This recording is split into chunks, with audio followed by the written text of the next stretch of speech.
Buhay abroad, buhay OFW. Huwag magtampo kung hindi ka pinahiram ni OFW. Minsan may pinaglalaanan din siya sa kanyang sweldo. Kaya kung hindi ka pinautang, huwag ka magdamdam. Unawain at isipin mo din ang kanilang kalagayan. Kaya huwag mo isipin na para silang bangko, na hindi nauubusan ng pera oras-oras minu-minuto. Mahirap din i-budget ang buwan ng sweldo, kung paano pagkasyahin at hati-hatiin ito. Huwag mo din isipin na porket nasa abroad mayaman sila.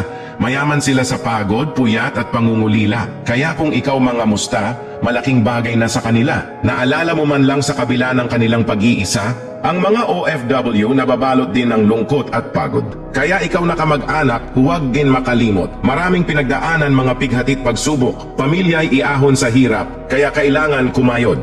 Kapag magbakasyon si OFW, huwag mong isipin na yumabang na. Umuwit nagbakasyon yan upang pagod ay ipahinga. Kailangan ang atensyon sa naiwang pamilya upang makabawi sa